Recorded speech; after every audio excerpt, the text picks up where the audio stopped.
ચોક્કસ. આ ઇમેજમાં આપણી આંખ કેવી રીતે કેમેરાની જેમ કામ કરે છે એ બહુ મસ્ત રીતે સમજાવ્યું છે. સુરતી લહેકામાં એની સમજણ કંઈક આવી છે. આપણી આંખ એક જીવતો જાગતો કેમેરો. આ ફોટામાં 5 સ્ટેપમાં સમજાવ્યું છે કે આપણે કોઈ વસ્તુને કેવી રીતે જોઈ શકીએ છીએ. 1. પ્રકાશ અંદર જાય છે. સૌથી પહેલાં સૂરજ કે લાઇટનો પ્રકાશ કોઈ વસ્તુ જેમ કે ફૂલ પર પડે ને ત્યાંથી ભટકાઈને આપણી આંખમાં આવે.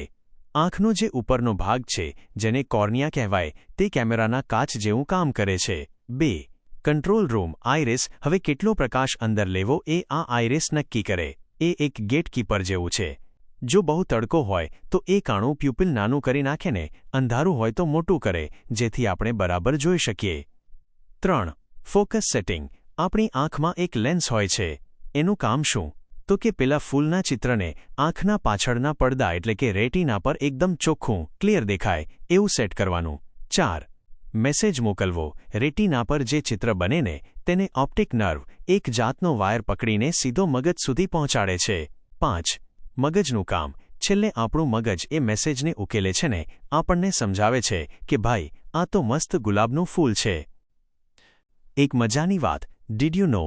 નીચે ખૂણામાં લખ્યું છે તેમ અંધારામાં આપણી આંખની કીકી પ્યુપિલ કેમ મોટી થઈ જાય? કારણ કે અંધારું હોય એટલે આંખને બિચારીને વધુ પ્રકાશની જરૂર પડે એટલે એ વધુ લાઇટ અંદર ખેંચવા માટે પોળી થઈ જાય છે.